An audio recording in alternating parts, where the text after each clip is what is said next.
Welcome back to the Deep Dive. Today, we are opening a file that has been gathering dust for over 70 years, but the label on the front is just as shiny as the day it was printed. The perfect crime. The perfect crime. And usually, when we see that label in history books or true crime logs, it's ironic. It's almost always a disaster. Right. Usually it's a perfect crime until someone forgets to fill the gas tank or, drops their wallet in the lobby. But today is different. Is it? Oh, yeah. Today we are looking at a case where the crime itself, the actual execution of the act, it pretty much lived up to the hype. We are talking about the Great Brink's robbery of January 17th, 1950. A date that is just, it's etched into the pavement of the North End of Boston. Just to frame the stakes for everyone listening, this wasn't a smash and grab at a corner store. This was a surgical extraction of $2.775 million. And that's a number that sounds big now, but in 1950 it was just... It was astronomical. If you run that through the inflation calculator to get us to modern terms... What are we talking? We are talking about roughly $36.3 million. Cash, checks, securities, just gone in about 20 minutes. 20 minutes. Okay. At the time, it was the largest robbery in the history of the United States.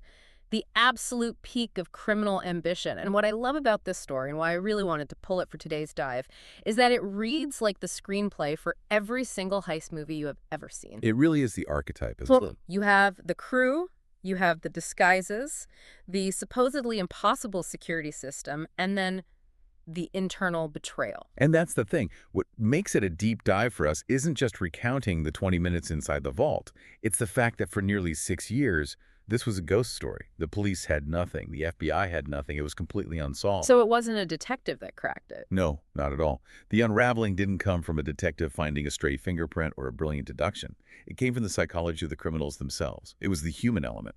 That's always the fail point. You can engineer the locks, but you can't engineer loyalty.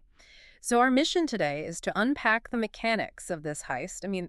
The years of meticulous planning, and then pivot to the psychological collapse that brought it all crashing down. And we absolutely have to talk about the visuals, too, because when you say Brink's robbery, to anyone from that generation or anyone who knows Boston history, they don't picture the money first. No, what do they picture? They picture the masks. The Captain Marvel masks. We're definitely going to get into the details of those later, but just hold that image in your mind for a second. 7 men in pea coats wearing these rubber Halloween masks of a comic book superhero. It's terrifying, and it's kind of ridiculous all at once. It's pure surrealism meeting organized crime. But before we get to that night in 1950, we have to understand who these people were, because you don't just wake up one morning and decide to knock over a fortress like Brink's. This required a specific set of skills and, frankly, a massive amount of manpower. A huge amount. So let's look at the roster. This wasn't a trio. This wasn't Ocean's 11. Well, actually, it literally was 11. It literally was, yeah. 11 men involved in the conspiracy. And I've always thought, just from a project management perspective, that is a complete nightmare. It's a statistical improbability that you can keep a secret with 11 people.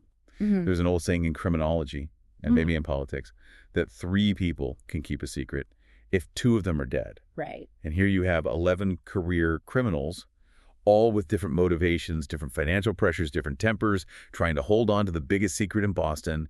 The odds are just not in your favor.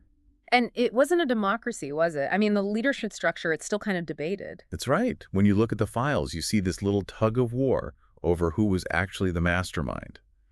For a long time, the main narrative, and this was mostly driven by testimony we'll get into later, was the guy named Joseph McGinnis was the boss. And what was his role? McGinnis was supposedly the guy who handled the logistics, the cleanup, the disposal of evidence. He was the one who allegedly destroyed the guns and the getaway truck after the job. The details guy. But looking at the personalities, that doesn't fully track for everyone involved, does it? No, it doesn't. Michael Geegan, another member of the crew, he later claimed that Anthony Pino was the actual leader. And Pino, he really fits the profile. How so? Well, he was a career criminal, very heavily involved in the day-to-day planning. He was the one who was obsessed with the target. It was his white whale. So you have this dynamic where maybe McGinnis was the manager, the COO, and Pino was the visionary, the CEO, if we want to use corporate terms for a criminal enterprise. A board of directors for robbery. But you also need the operators on the ground. And there's one name that everyone really needs to remember here, the absolute linchpin of this entire saga. Joseph Specs O'Keefe. Specs. He's the catalyst. He's the weak link. Without him, we probably wouldn't know half of these details.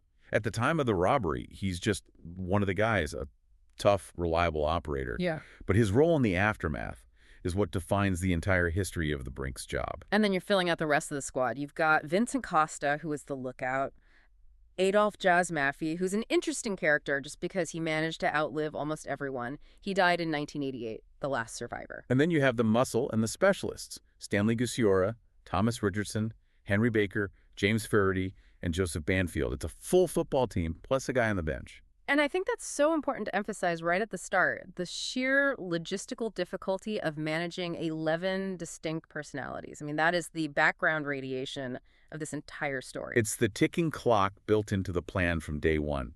It sets the stage for the collapse. But before the collapse, there was the construction. And this is where that perfect crime label really earns its keep. Because I was looking at the timeline, and the patience here is just, it's staggering. They didn't start planning this a few months before, in late 1949. Oh, no. This dates back to 1947.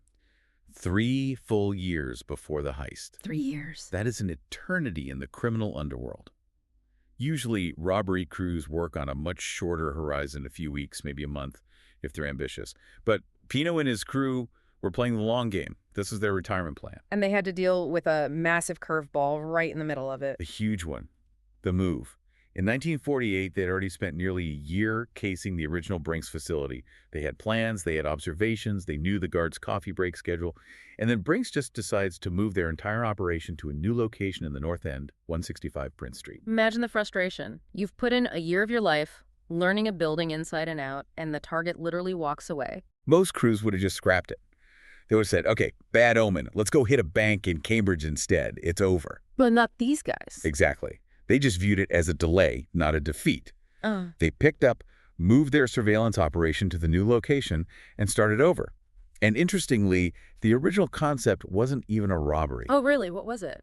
They wanted to do a burglary. And for the listeners who might use those terms interchangeably, let's just distinguish that.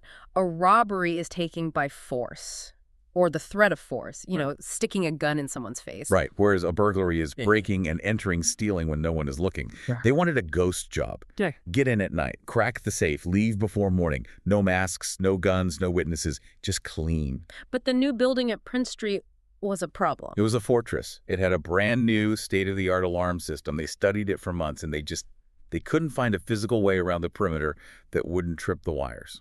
So this leads to one of the most audacious, almost unbelievable moments in the entire planning phase. It really does. If you can't beat the alarm from the outside, Yeah. you need the cheat codes. You need the schematics. This is the part of the story that just sounds like pure fiction. Joseph O'Keefe and Stanley Gusiora decide to go straight to the source. They infiltrated the headquarters of the alarm company that serviced Brink's. Not the Brink's building itself, the security firm's office. They broke in specifically to steal the schematics and the security plans for the Brink's vault. It's a heist within a heist. They're stealing information to enable the stealing of money. And they pulled it off. They got the documents. They got out completely undetected. They took the papers back to their hideout, laid them all out on the table, and nothing. Wow. It was a bust. They realized the documents were useless for their specific problem. The alarm system was just that robust. I mean, having the wiring diagram didn't give them a magic switch to just turn it off. That is just heartbreaking for them. But here is where it gets really insane. They have these stolen documents. If the alarm company realizes those specific files are missing, They'll know. They'll know someone is planning a hit on Brink's. And they'll notify them. They'll change the codes. They'll double the guards. They'll call the police. The whole element of surprise would be completely gone. So O'Keefe and Gusiora had to do something that just goes against every single instinct of a criminal. They had to break back into the alarm company. That is the definition of professionalism. Returning the stolen goods just to cover your tracks. It's risk management on a level you just don't see. They broke back in, they replaced the files exactly where they found them, and they left. The alarm company never, ever knew they had been breached. Unbelievable. And this kept the Brink's operation alive, but it forced a big change in strategy. If they couldn't beat the electronic brain of the building, they had to beat the mechanical locks. This brings us to the key copying operation. And this is just a testament to, the lack of certain security protocols in 1950 compared to today. Over a period of several months, The gang systematically removed the lock cylinders from the doors of the Brinks building. One by one. How? One by one. They would wait for an opportunity, maybe a side door was left unguarded for a few minutes, or they accessed an outer perimeter door late at night. They would unscrew the cylinder, take it to a locksmith who was either in on it or just didn't ask questions, have a key made. And then put it back. And then, just like with the documents, they would return and reinstall the cylinder before anyone noticed it was ever missing. That is so nerve-wracking. I mean, you're tampering with the physical security of the building you plan to rob, while the guards are presumably inside having coffee and reading the paper. And they did this for every single relevant door. The outer doors, the inner doors, the doors to the counting room. They basically built their own master key ring. It meant that on the night of the crime, they wouldn't need crowbars or explosives. They could just walk in. While the lock crew was doing that, the surveillance crew was, what, on the roof? Exactly. They set up these observation posts on the rooftops of buildings on Prince Street and Snow Hill Street. Yeah. These are dense urban blocks in the North End. They could look right down into the Brinks facility with binoculars. And they were just looking for patterns, for a weakness. They were looking for the gap, and they found it. They realized that around 7:00 p.m. every night, the staff was shifting. The main vault was usually open because they were moving money from the armored trucks that had just come in into the secure area, but the staffing levels were much lower than during the peak day shift. The magic hour, 7:00 p.m. But even then, even after identifying the time, they didn't just rush in, they practiced.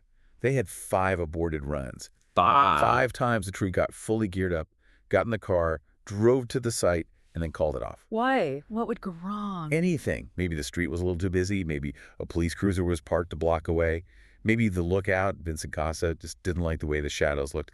Any tiny thing that felt off, and they would scrub the mission. That requires immense discipline. I mean, usually the adrenaline takes over, you're all hyped up, you're ready to go, you want the payoff. To say not tonight 5 times in a row, that shows that Pino and McGinnis had incredibly tight control over these guys. It does. They weren't desperate amateurs just looking for a quick score. They were professionals waiting for the absolute perfect conditions. And finally, on the night of January 17th, 1950, those conditions arrived. So let's set the scene. It's a Tuesday night, it's cold, it's Boston in January, so you can just imagine that damp chill in the air. It's just after 7:00 p.m. Vincent Costa is on a rooftop. He's freezing. He's watching the windows of the Brinks building through his binoculars. He sees the activity he's been waiting for. The vault is open. The staff is occupied and distracted. He takes out his flashlight. And that's the signal. That's the go-ahead. The team moves. 7 men, O'Keefe, Gusciora, Baker, Maffey, Geegan, Faraday, and Richardson. They exit their vehicle and they approach the building. And this is where the visuals we talked about earlier come into play. The uniform. The uniform. They're all wearing navy blue key coats and these chauffeur-style caps. It makes them look like drivers or maybe maintenance workers from a distance, just anonymous. But there are 2 specific details that really matter. First, the shoes. What about the shoes? They all wore rubber scrape soles over their shoes. For stealth. Absolute silence. The hallways of the Brinks building were, hard terrazzo floors. If 7 men walked in with leather-soled dress shoes or work boots, it would sound like a stampede. They wanted to glide. They wanted to be ghosts. And then, just before they go in, they pull on the masks. The Captain Marvel masks. And we have to dwell on this because it's just so bizarre. Captain Marvel was a hugely popular superhero at the time. The character we now know is Shazam in the DC universe. And these were just cheap rubber Halloween masks. Imagine you're a Brinks employee. You're counting cash. It's a boring Tuesday night. You look up, and there are 7 men in identical coats moving silently with these frozen, smiling plastic superhero faces staring at you. It adds this layer of psychological horror to it. It's not just a ski mask that says, I'm a robber. It's a caricature. It's deeply unsettling. So at 7:10 p.m., they use their copied keys. They slip through the outer doors completely silent. They glide down the hallway.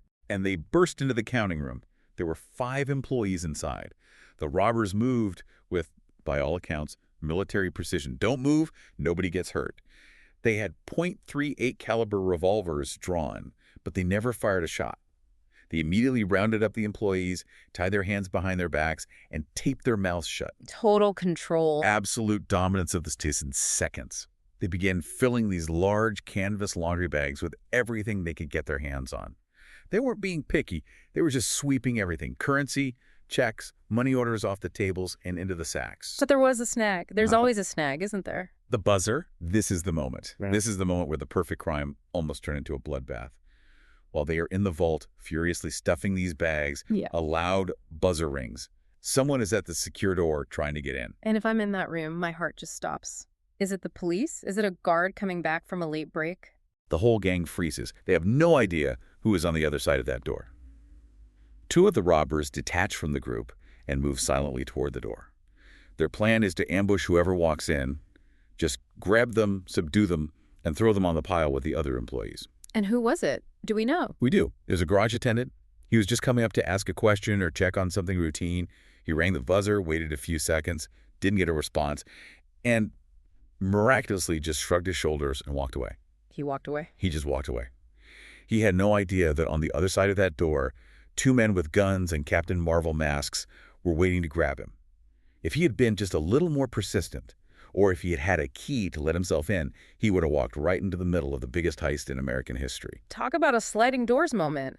That guy probably went home, had dinner, watched some TV, and didn't realize until the morning paper came out that he had been about 3 inches away from being a part of it. Once the buzzer stopped, the gang went right back to work.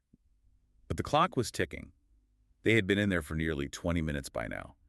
That's a lifetime in a robbery. And they were dealing with a physics problem at this point. You know, we talk about bags of money like they're pillows. Money is heavy, paper is incredibly dense, and coins are like lead weights. They filled about 14 of these canvas bags. The final estimate is that the total haul weighed over 1,000 pounds. Half a ton. Half a ton of money. You can't just toss that over your shoulder and sprint out the door. So it's a labor-intensive extraction. Very. In fact, they left money behind. There was nearly $1 million in silver coins and other species that they simply looked at and said, we can't take it. It was too heavy. They physically couldn't drag it out of the building fast enough. Leaving $1 million on the floor because of gravity, that is a truly unique problem to have. But they took enough. They got $1,218,211 in cash and another $1.5 million in checks and securities. Yep. They hauled the bags out to their getaway vehicle, a green 1949 Ford stake body truck they had stolen specifically for the job. And then they just vanished. At 7:30 p.m., they drive away. The narrow, winding streets of the North End just swallow them up. Gone. And the employees they left tied up? It took them about 7 minutes to wiggle free.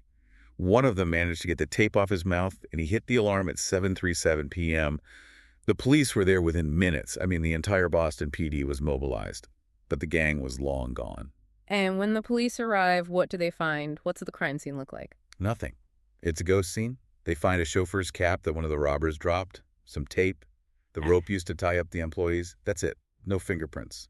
No footprints because of the hard floors. The robbers had worn gloves the whole time. It was a completely sterile crime scene. And because of that sterility and the fact that they used keys to get in, the police immediately got tunnel vision. They assumed it was an inside job. It had to be, right? How else could they get keys? How else would they know the schedule? The police superintendent, Edward Fallon, went on record almost immediately saying he had no doubt it was current or former employees. Which is exactly what the gang wanted them to think. It sends the police chasing their tails, looking at the staff. And they did. They interrogated every single employee. They detained 2 former employees, grilled them for days, but eventually had to release them. They were completely innocent. The police were chasing ghosts, just as planned. Meanwhile, let's talk about the money. You have $1.2 million in cash. That is a lot of paper to hide, and usually the serial numbers are the trap. That's how they catch you. That was the other stroke of genius in selecting Brink's as the target. Brink's is a clearinghouse. The money coming in is used bills from retailers, bars, restaurants all over the city. It's small denominations, 1s, 5s, 10s, 20s. It's dirty money, both physically and metaphorically. It wasn't sequentially numbered, crisp bills fresh from the mint. It was completely untraceable. So you have untraceable cash, no physical evidence, and a police force looking in the exact wrong direction. It really was the perfect crime. For a while it was, but they still had to get rid of the evidence they did create. They had to deal with the truck. The green Ford. Can't just park it and walk away. So McGinnis, or whoever was running the cleanup operation, took that truck to a location in Stoughton, Massachusetts, which was near O'Keefe's home. And they didn't just strip it for parts. What'd they do? They chopped it into pieces. They cut the chassis apart with acetylene torches. They crushed the parts. They buried them. They wanted to make sure that truck ceased to exist in any recognizable form. They literally erased it. And the guns? Same thing. They'd taken 4 revolvers from the guards during the robbery. The FBI was desperate for those guns to show up somewhere. They put the serial numbers on every hot sheet in the country. Hmm. They figured, if one of those guns turns up at a pawn shop in Chicago or in another crime, they could trace it back. But McGinnis destroyed those too. So the trail is stone cold. J. Edgar Hoover is involved now. The FBI is throwing every resource they have at this. There's a $100,000 reward from Brinks. And yet, silence. Years of silence. 1950 turns into 51, 52, 53, 54. The Brinks robbery starts to become a legend, a piece of Boston folklore. And people in the city, they actually started rooting for the robbers in a way. Really? Why? Well, nobody got hurt. Brinks was a big, faceless corporation. The insurance covered the loss. It had this kind of Robin Hood feel to it, minus the giving to the poor part. It was the little guys beating the system. But inside that group of little guys, the Robin Hoods are starting to turn on each other. And this is where we shift from the heist movie to the psychological thriller. Because pulling off the robbery is technical.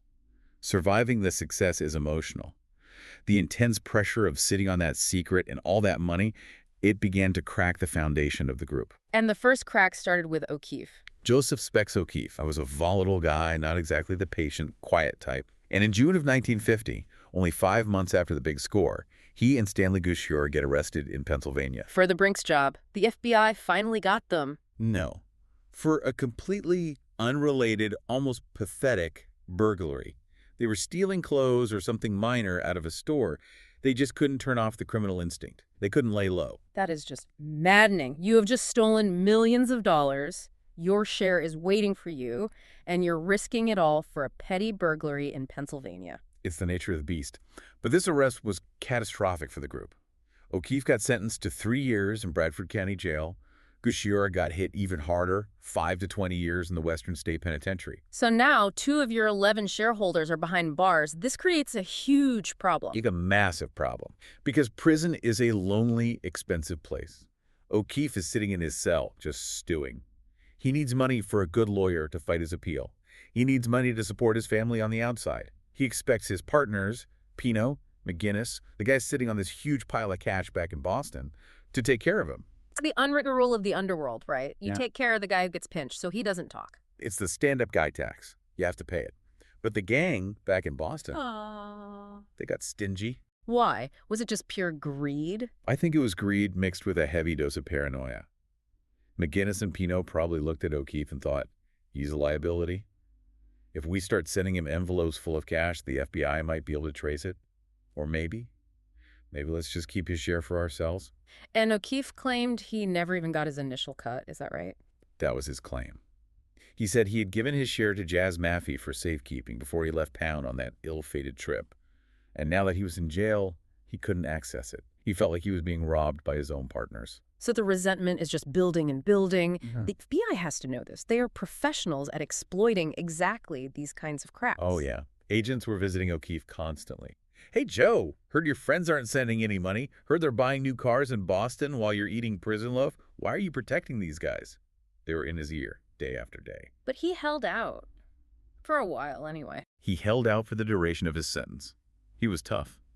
But when he finally got released and returned to Boston, the war started. He was broke, he was angry, and he demanded his money. He demanded Gouchior's share for his family, too. And when they didn't pay up? He escalated. He actually kidnapped Vincent Costa, the lookout, grabbed him off the street, and held him for ransom, demanding that the gang pay up or Costa gets hurt. Kidnapping your own partner. We are fully in mob war territory now. This has gone way past a disagreement over money.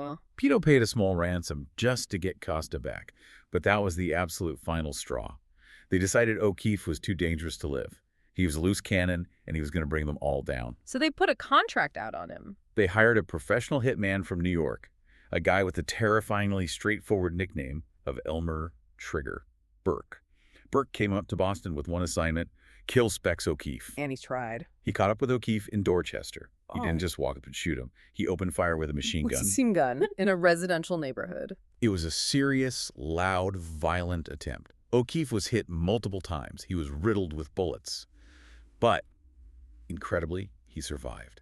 He was rushed to the hospital, barely clinging to life. And this is the moment, the breaking point.